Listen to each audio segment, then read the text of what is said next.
welcome back to the Unknown Fitness Podcast, Season 2, Episode 3 of the newly refurbished podcast. How are you feeling this morning, Dave? Good. It's an early one for us. Yeah, I mean, what is it? It's 8:30 right now. We got here about 8. Obviously, had to set everything up. We did it an hour later last time, but we only had a few hours last time, so we felt like we needed an extra hour to get some more done. Agree. Yeah, my morning this morning was a bit of a fuck up. I just for some reason my brain wasn't working this morning. So I usually have the same breakfast every day, right? So I mix oats and granola, and then I put frozen fruit on it, almond milk. And an apple. That's my breakfast. I've been putting a sprinkle of these little peanut butter balls on it right now. Nice, yeah. Nice. So I didn't have any granola, so it was oats, peanut butter balls, and frozen fruit. I forgot the frozen fruit, so the reason I put it in the microwave is to defrost the fruit and heat it up a bit. Didn't put the fruit in, so I put it in for 2 minutes, and it comes out as this hard, rocky lump. So you made a flapjack? Couldn't eat it. Yeah, I made a flapjack. Couldn't eat it. So I was like, this is literally making me feel sick.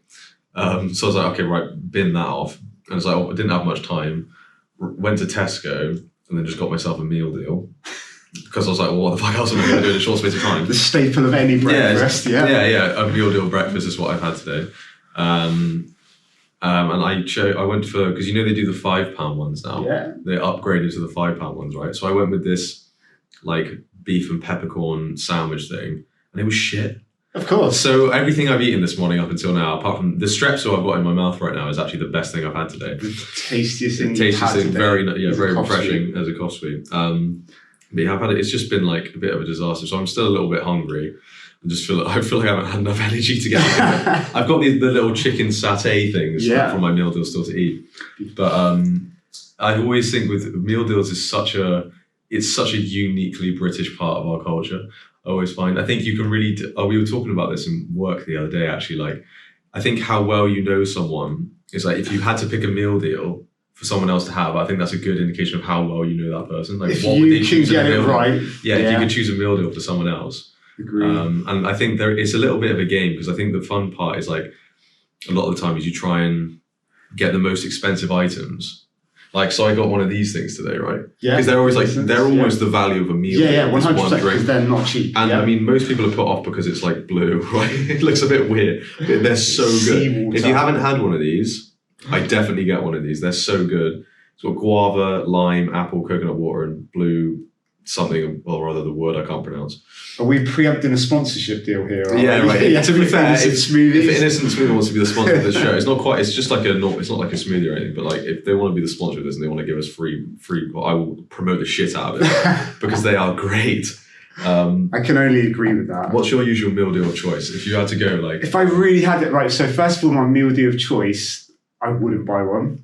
Okay, all right, fine. All right, fine. I really had to. Oh man. When was the last time you had a meal deal?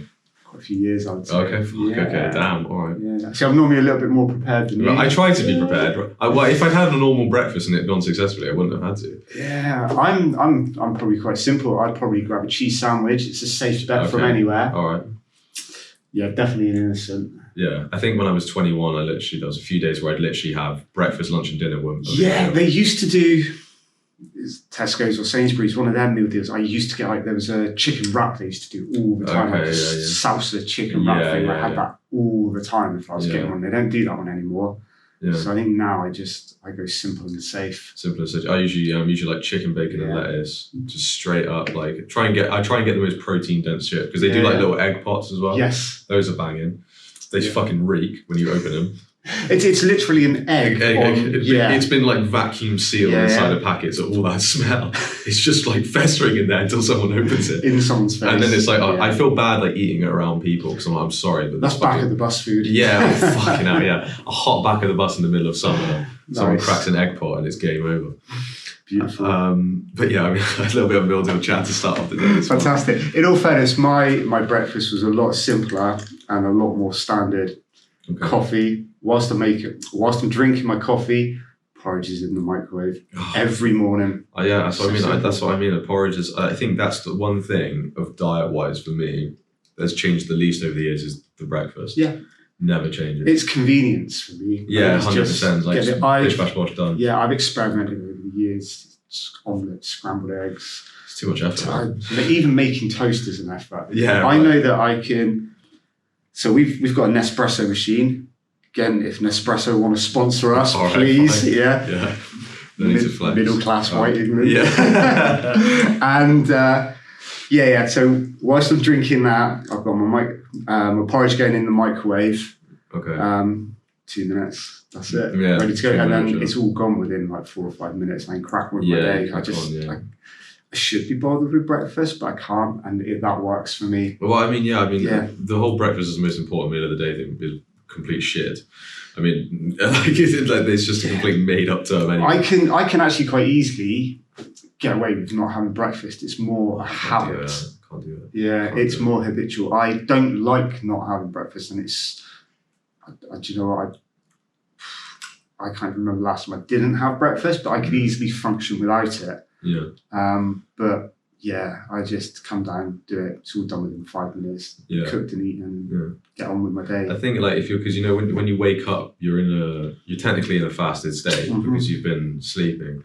So if you're trying to optimize performance generally and probably most body comp goals, you're gonna want to eat something, 100%. Even if you're in a cut, because because at the end of the day, the protein, with the protein turnover, you're in a fasted state when you wake up. So you want some protein when you wake up to make sure you're still not losing muscle. You want to still eat protein consistently throughout the day. So if you're thinking, I'll skip breakfast to make my cut easier, you are putting yourself more at risk of muscle loss. Yeah, now this is the thing when people are like concentrating on their cuts and people like starve themselves. And this is a huge mistake. And like I don't intermittent fast, and I've got no need to, apart from obviously, like you say, you sleep and you're fasting whilst you're asleep. So technically, it's 8 hour fast. Yeah, we all fast anyway. Yeah. But I think being sensible with what you eat over the course of the day and how you portion those calories out is so much better than starving yourself for 16 or whatever hours that it might be. It's just not good. It's weird because some people like to train fasted or not fasted. I mean, I think that's totally a personal preference. I think it's good I think if you really, really want to optimize performance, I think it's good to have something before you train, especially if you're doing a hard training session. It's good to have some carbs in, but it depends. If you have something let's say high or low glycemic, if it's high glycemic, I guess you could eat an hour before and it'll have its effect. Yeah. But if it's slow releasing, you could probably eat 2-3 hours before and still have an effective session. So that kind of depends. But yeah, I would always make sure you're as fueled as you can. So over the years, I've experimented with exactly that. Getting up in the morning, going out and training fasted.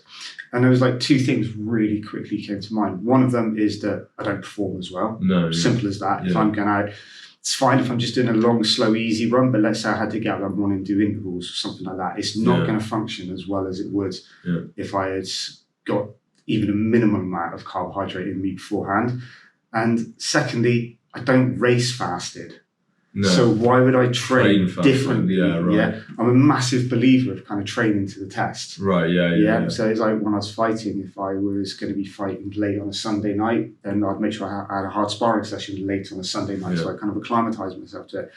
If I'm racing on a Sunday morning now, then I'm getting used to going out and doing hard, longer runs on a Sunday morning. Yeah. And I'll follow the same fueling strategy and things like that because, like I say, I'm training to the test. So why would I do something different throughout my training that I'm not going to do on competition day? Yeah. And I'd had this conversation so many times with people, and I had it quite recently with someone I know that was doing their first jiu-jitsu tournament.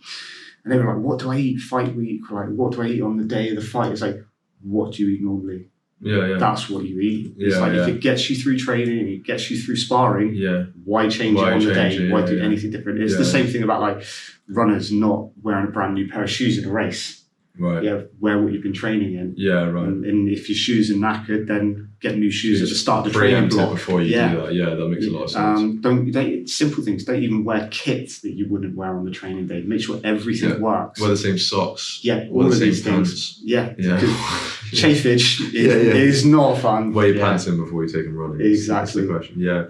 I think the argument a lot of the time with people who eat before training, it makes them feel sluggish.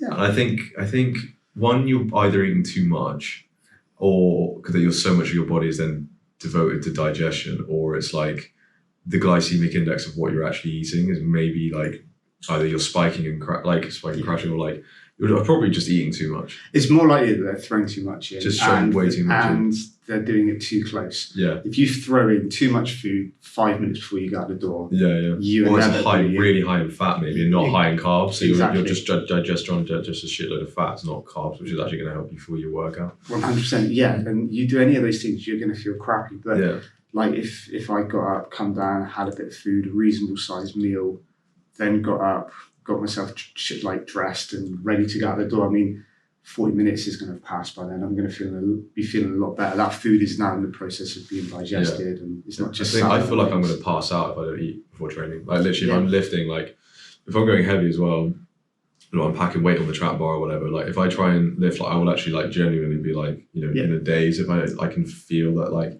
I have to eat every 4 or 5 hours, otherwise I just get so hungry. Like my 4 meals a day is generally how I go about. Yeah, I generally have 3, possibly 4 meals a day. And that 4th meal is usually sort of 8 or 9 o'clock at night, depending on whether I'm hungry or not. But throughout that day, I'm snacking every couple of hours. I see, I don't snack. Yeah, I don't snack. Yeah, I'm not. I tried to cut out snacking ages ago because I tried to it wasn't for any particular reason, more just wanted to get like my body into some sort of rhythm. Yeah. Of like I want to be hungry now, either when I get home or at this time.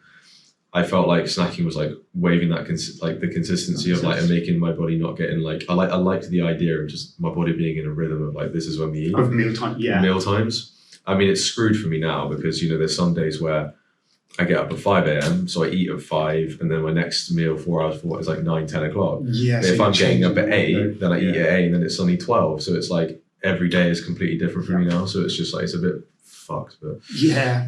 I definitely find for me snacking just is easier. But then I think maybe it's because the meals I have aren't going to be huge. Okay. So I have a normal sized meal, but probably not to the same size as some people. Some people obviously overdo it when it comes to a food prep and things like that. But I will generally snack every 90 minutes to 2 hours at max. Okay. And then, like I say, that's in between my meals. And then in the evening, I'm definitely somebody that sits on the sofa and snacks. But it comes down to what my snacks are. If I'm going to snack it, to be fair, it'll be the evening after my last meal. But even then, it's my snacks are still going to be nuts, or they're going to be a bit of dried fruit. Or I chuck nuts in my meals. Yeah. Nuts in salad, dried fruit in that salad. Sounds so fucking weird. I love dipping my nuts in my meals. Yeah. It's just a really easy way of just throwing peanuts and stuff just because they're just kind of nothingy. Yeah, and it's just it adds a nice bit of texture. Just chuck a peanut in there. Well, not one peanut, but chuck a few peanuts in there. Get that omega-6 in. Just throw some cashews in your food. Cashews are the ones I go through. So many cashews. Do you just have plain? What I tend to do is buy the Graze bags. Oh yeah. Yeah, so you've got flavoured nuts and things like that. And I mix them with plain. Oh, okay. So you just got a little bit. It makes them last longer, and you get a little bit of both. Dry roasted peanuts for me are the goated nut, right? Yeah, they are the best nut.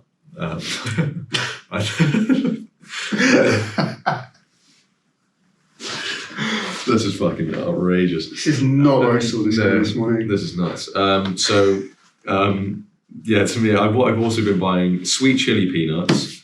Those, I think they're crack to me. Yeah, Sweet chili peanuts are crack. And then jalapeno ones that they've done recently. Anything like that, I can't contain myself. The best ones are the honey roasted. Oh yeah, they're good. They're banging. Yeah, I mean that's a Saturday night treat. Saturday night treat. Yeah, banging. Oh, so one thing we're going to start doing on the show is every episode I'm going to show Dave a clip that I've gathered from the interwebs. He has no idea what the clip is. It's obviously fitness related. So I'm just going to bring that up now while we get going. Interesting to what you see you've got lined up. So this guy he went a little bit viral. I mean, a lot of these kind of went viral. Let's hope my signal picks up. So this guy is called the CEO of Ego Lifting. right? You might have seen... Already a good start. Yeah, you might have seen this guy before. So let me get this loaded. So, right, let's go back to the step 1. So you can already tell by what this guy's got going on. Oh, fuck me. Right, literally like fucking... Like, what the fuck? Every plate in the gym, right? Literally like... How much weight is that? Like, look at that. What are you doing, bro? I mean, I don't even want to calculate that. So that's all obviously like 45-pound plates. That's like 10 plates each side, 20, probably 40 plates. But those reps, I mean, it's like a partial. His fucking... To be fair, I mean, if he's locking out, his fucking knees... Do you know what I mean? Like his poor knees. What is happening there? So this guy, he's basically, all his videos and stuff are him going into gyms, gathering every plate, taking it over to some machine, and I mean, like, dude can't lift any of this shit. What he often wears as well is 2 belts. He'll wear 2 belts. Okay, yeah. Right. My thinking behind that, and he'll often whip himself with the belts before he lifts, right? My thinking with that is someone told him that you can, putting on a belt, it has been tested, you can usually lift to 5 to 7%, 5 to 10% more, right? With the pressure, right? So I think he heard that and thought, oh, if I double it, I can add 10-20% on my lift. Yeah, the guy is a fucking amazing, is someone's dad. This is someone's dad. I mean, the guy's an absolute fucking maniac. I mean, it's incredible. But he looks like doesn't look like he's in bad shape. Like, this was the 2 things I was going to say. It's like, first of all, it's like, he is moving it. Like, he, at points there, he's taking the load. Yeah, like that leg press, he was taking the load for his legs. Yeah, admittedly, he's not pressing it. It's dangerous, man. It's proper dangerous. But secondly, it's like, just walking around, take all of this shit. He's added dumbbells. He has added dumbbells to the thing. I mean, I'm not going to lie, you still have to be incredibly strong to be able to do just this, to lock your legs up. But I mean, my God, like the difference between that and actually doing the press properly. He also, like you say, if you take away this entire situation, he's in reasonable shape. He's got like a rash vest on there, and he's not like bulging out of it and stuff. There's clips of him literally doing curls, like probably they must be 100-pound swings, and he is like swinging them off his chest doing this. And it's just outrageous. I mean, it's clearly a persona that he's playing for the internet, but it looks like he lifts as well. Like he's probably had some lifting. He's had some years of lifting. There's another clip of him. He puts, I want to say honestly, like at least 8 plates each side on a deadlift, right? And he literally is in the middle of the gym, and he's just pulling the slack. Just literally taking just pulling the slack off the bar, and then the clip just ends. It's just like him just pulling slack, and it's like, what is happening? Like, what is like?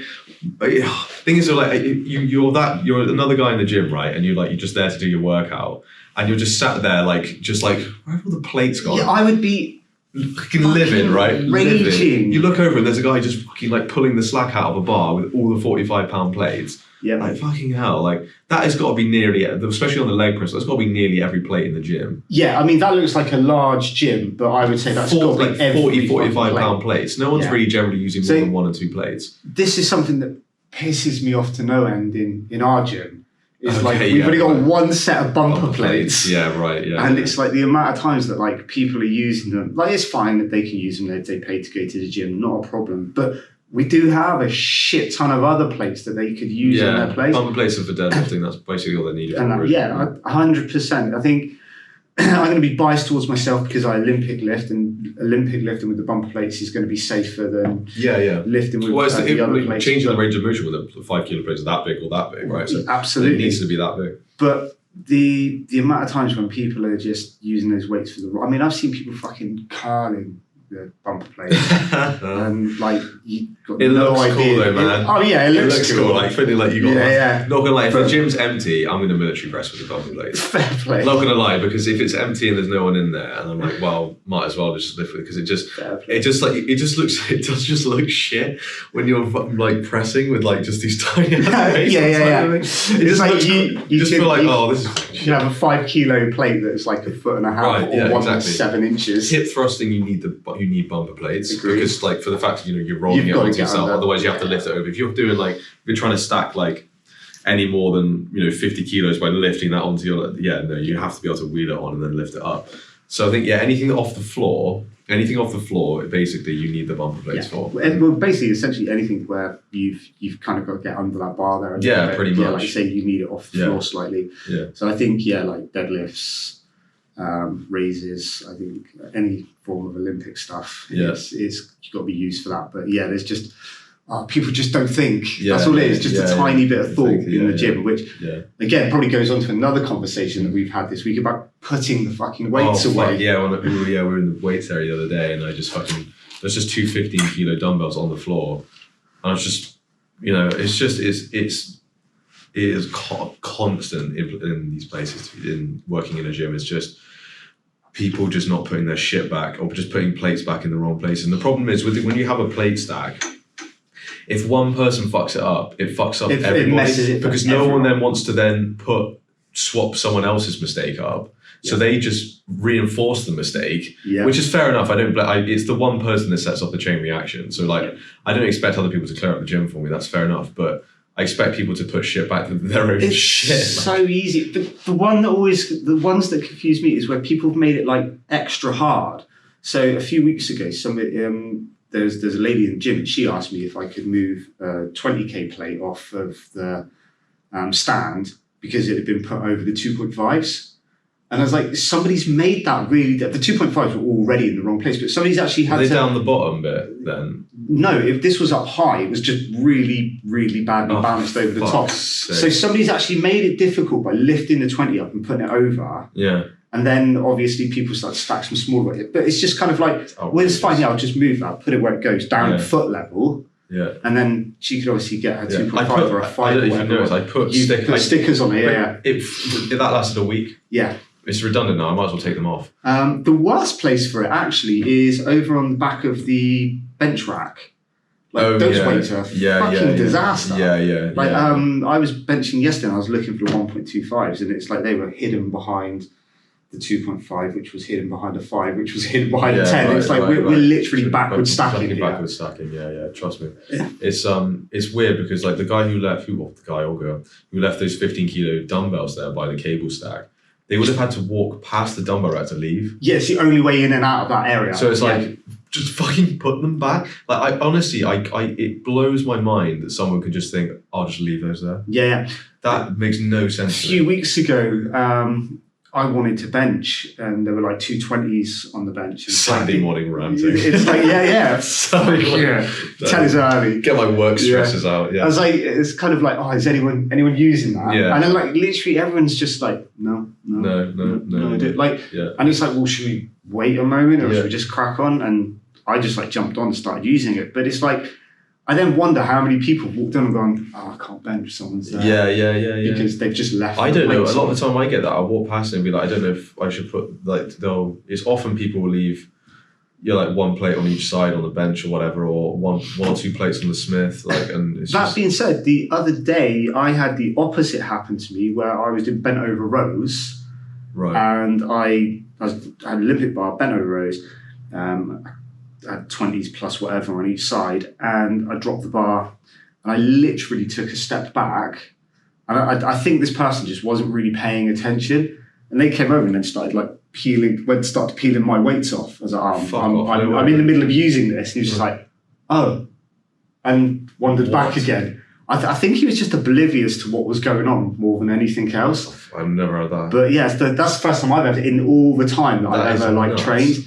It's just really bizarre. I was just kind of like, I'm using that. Do you know, I've had it before where I've started, someone's been off a machine or something, and then I've started, like it's near the end of the night and I'm closing, and I'll start putting some weights back, say on the preach car or something, and someone will be like, on cable stack doing curls or whatever, and they'll notice me putting it back, and they'll be like, oh, sorry mate, I was going to put that back.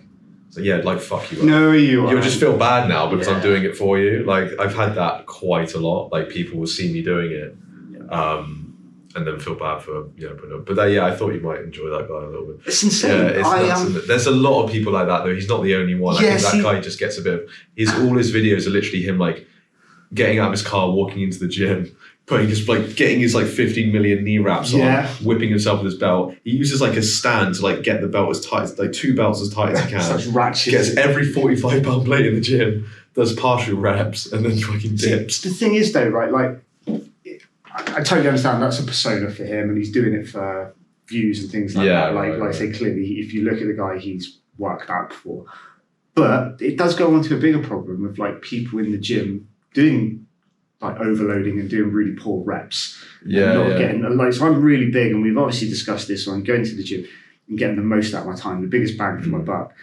And I've had this a lot. I had this fairly recently, by recently, probably within the last 3 months. And someone sort of said to me, like, oh, you could probably squat a lot heavier if you didn't go so deep. It's like, you're probably right. Probably, but there's a reason I'm going deep. There's a reason I'm going beyond 90 degrees. And I kind of actually ended up doing a few sets with this person. And the difference in our squats were ridiculous. It's like, you've got a lot more weight on there, but you're not even hitting 90 degrees. I'm going way beyond 90 degrees. So which one of us is probably at this point getting the better stimulus? But yeah, it's like that's one thing that I don't like doing is really sacrificing my form for the sake of being an ego lifter.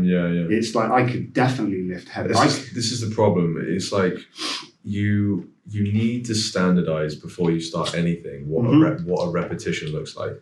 Otherwise, how the hell are you going to gauge progress? So it's like you see it with youngers all the time. You see it with a lot of people. The difference, if you know, like, okay, parallel is my depth. If I hit parallel, that's my rep to me. You can go ass to grass. That's a different version of rep. That's fine. I'm currently doing ass to grass squats because my knee is a bit fucked. I'm trying to sort it out. And also it's mobility for me with climbing or whatever. So if you just like, if you go right, parallel is my rep. So if you anywhere between 90 and 0, so some days you might test a PR, but you've gone to like 45, then it might be 50 or 60. Every time you test it. So have you actually made any progress if every time you squat, you're not standardizing?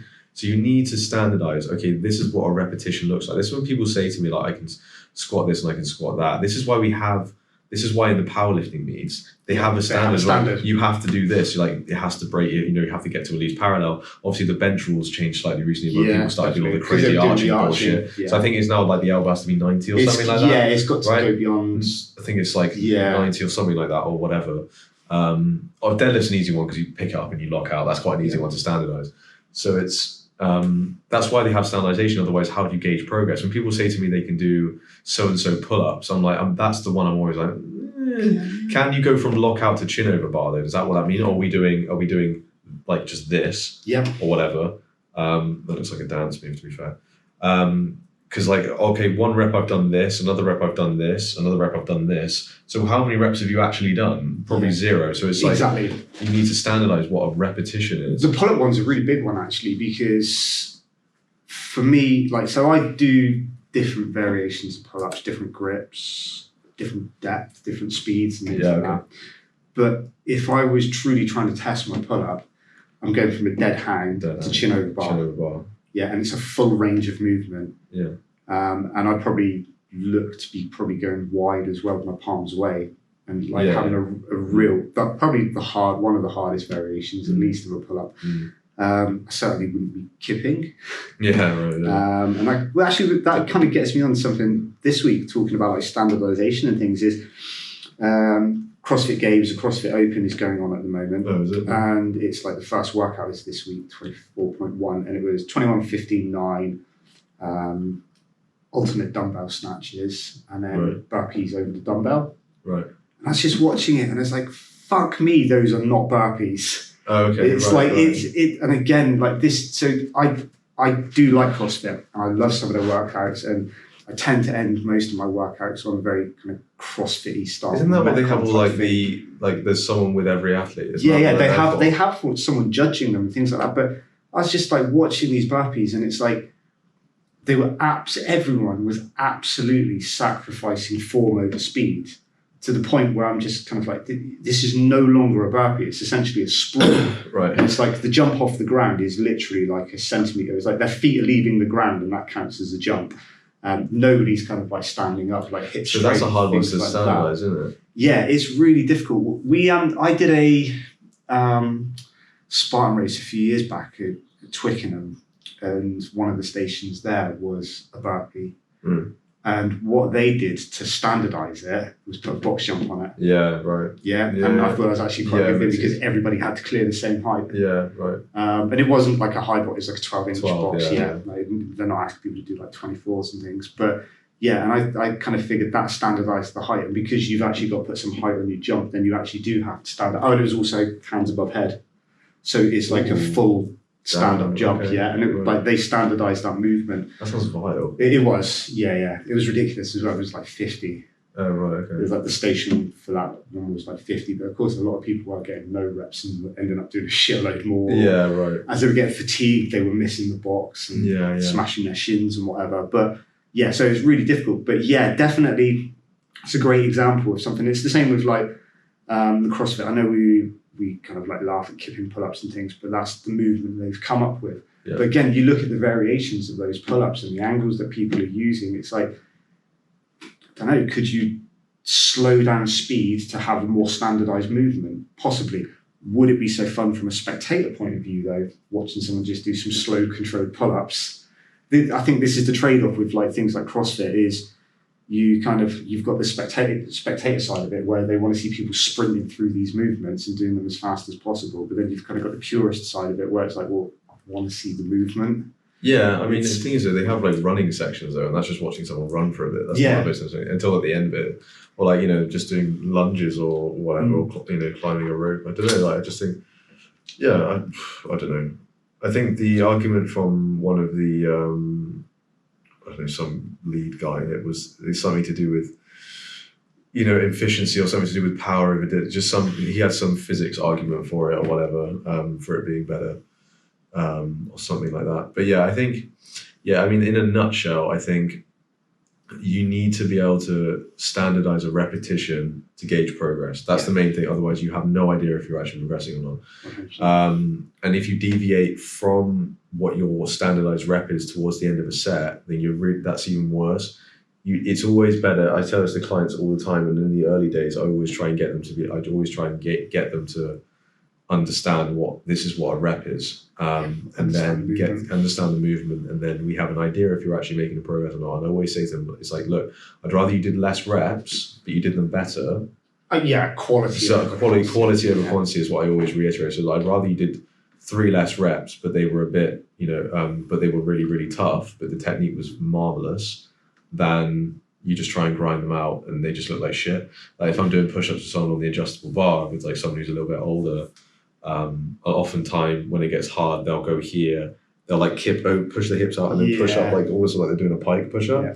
I'd rather you didn't do that because then you're just using your shoulders, aren't you? I'm trying to target your chest and pushing muscle. It changes what you're actually working, and then you compensate for other things. So it's like we're not doing what we want to do. We're not doing what the target involvement is anymore. I think as well, like you've got a lot of guys that are coming to the gym and things like that, and their point of reference are people like Sam Sulek, who is obviously big on his kind of partial reps and things like that. I mean, he's big anyway. Yeah, I mean, the guy's an absolute beast. He's now, massive. Forget what diet or supplements Sam Sulek might not be on. The guy's an absolute beast, but what's working for him isn't going to work for the average gym goer. No. And again, he talks about partial reps, but you've got guys and it's their first session at the gym and they're going on about partial reps and like I say, they haven't even nailed the movement. No. And this is where it kind of goes wrong. If you're a year into training, you're talking about partials.